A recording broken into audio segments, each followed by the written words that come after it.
Bem-vindos ao podcast da Neurotalks, um podcast feito por neurologistas para todos. É verdade, acho que cada vez mais, então, e como disse, temos este novo arsenal terapêutico que permite ajudar muitos mais doentes, mas, no entanto, ainda não podemos usar em todos, não é?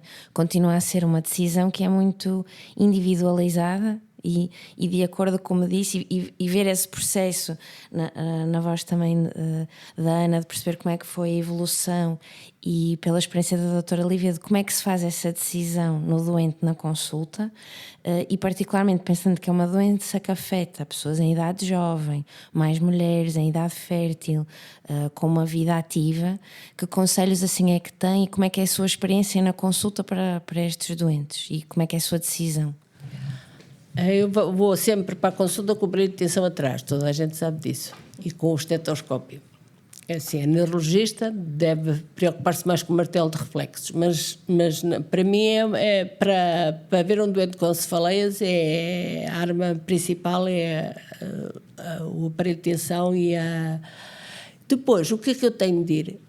Eu tenho de ter uma conversa médica geral, saber a história clínica, como é que a coisa se processou, como é que foi a evolução, porque é que ele agora está pior, porque é que desta vez veio à consulta da especialidade, por exemplo, quando é uma primeira consulta, porque é que veio agora desta vez à consulta, se já tem há quanto tempo é que tem dor de cabeça, como é que a dor de cabeça evoluiu,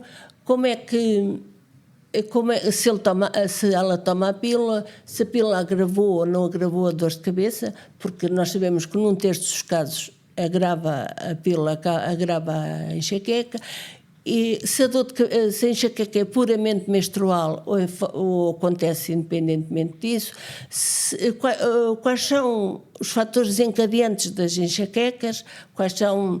A Ana disse uma coisa muito que eu adorei, é assim, ela tinha uma vida muito limitada.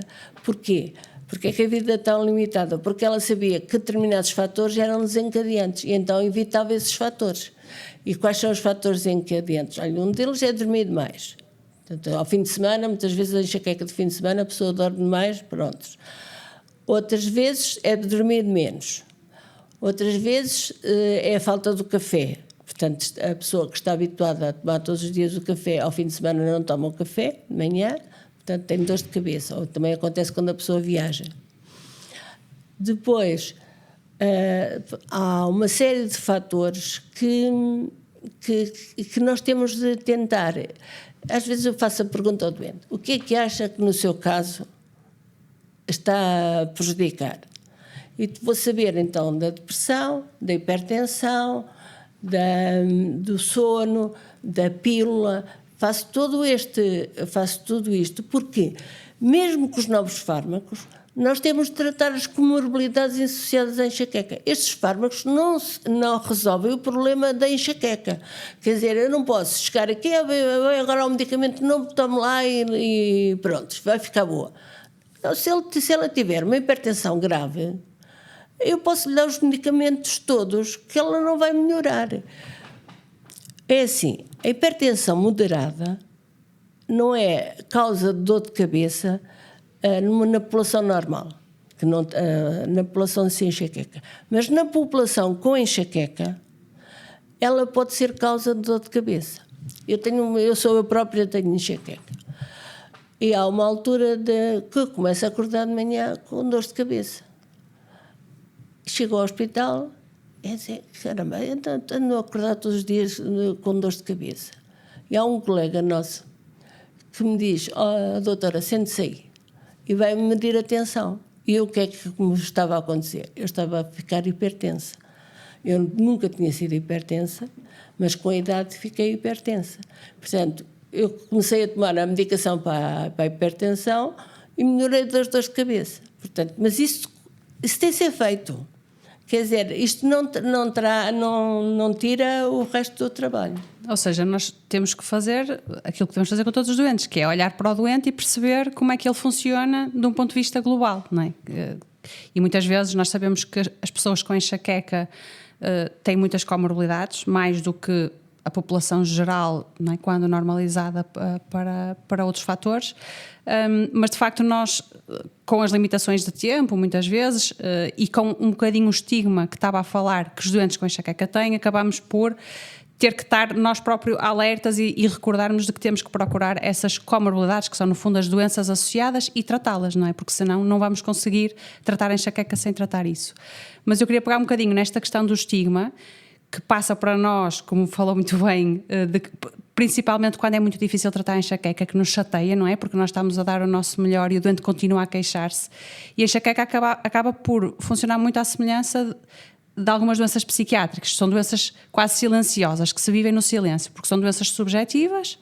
O doente conta o que sente, sofre, mas não há muitos dados objetivos de enxaqueca, não é? E, portanto, é uma doença difícil de compreender.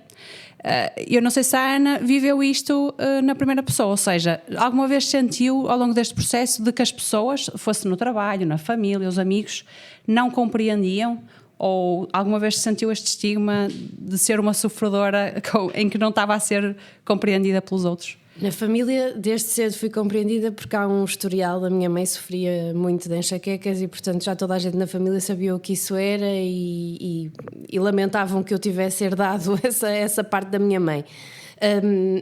Na classe médica, nunca senti esse estigma, mas senti uma grande diferença a partir do momento em que comecei a ser acompanhada na consulta específica de cefaleia. Há outra sensibilidade e outra capacidade de dialogar com o doente.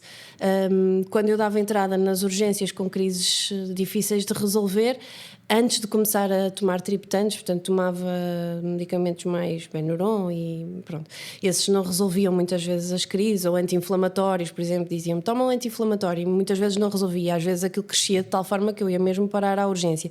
E aí sentia alguma incapacidade das equipas para lidar com aquilo. E eu saía da urgência muitas vezes igual, saía era meio entorpecida pelos medicamentos para as náuseas e que me davam uma grande sonolência, chegava a casa, dormia umas horas valentes e acho que a crise acabava por passar por ela, mas eu estava um caco, não conseguia aguentar-me de pé, por isso não era a ida às urgências que resolvia o problema. E senti, até entrar na consulta da cefaleia, senti algum sentimento de impotência por parte dos médicos que me foram acompanhando, porque se calhar porque não havia medicamentos específicos para a enxaqueca. E quando finalmente um médico me disse eu acho que devia começar a tomar triptanos, e isso resolveu, apetecia-me abraçá-lo, porque foi o primeiro medicamento que resolveu as crises em SOS. E eu era muito novinha, se calhar estava na faculdade e as crises eram um pouco frequentes, mas eram muito intensas, a dor era muito forte e eram altamente incapacitantes, aí eu ficava mesmo de cama e por isso os triptanos, quando entraram na minha vida, ajudaram-me muitíssimo. Às vezes não resultavam porque o vómito fazia com que eu nem soubesse se o comprimido tinha ficado no estômago ou não, e por isso estes orodepressíveis também melhoraram muito. Ao longo dos anos acho que temos vindo a assistir a uma grande evolução e isso é muito positivo para os doentes, mas acho que essa evolução também tem a ver com o facto de se ter percebido o custo que a enxaqueca tem para a sociedade, o quanto as pessoas faltam ao trabalho por causa de crises de enxaqueca e não é só o absentismo, às vezes é também o presentismo, é as pessoas estarem no trabalho mas não estarem a trabalhar, porque estão incapazes para o fazer, não estão produtivas. E eu acho que finalmente começou-se a pensar a sério nisto e a investir a sério em tratamentos e pronto, e agora podemos congratular-nos pelo facto de haver tratamentos específicos, não é? Que melhoram muito a vida dos doentes. Da parte da sociedade civil há um grande estigma. É uma grande, às vezes nem é estigma, eu acho que é incompreensão. Tratam as dores de cabeça todas por igual. Já tomaste alguma coisa? Queres um Benuron? Mas estás aí no escuro porquê? Mas espera lá, mas estás a vomitar, isso deve ser uma gastroenterite. Ou seja, ainda há muita iliteracia, as pessoas não percebem a diferença entre uma dor de cabeça e uma enxaqueca, o quão limitativa ela pode ser. É curioso porque a enxaqueca é das doenças neurológicas mais prevalentes em todo o mundo, não é? E é das doenças que mais incapacidade causa em todo o mundo. E, no entanto, é das doenças mais incompreendidas em termos da população geral.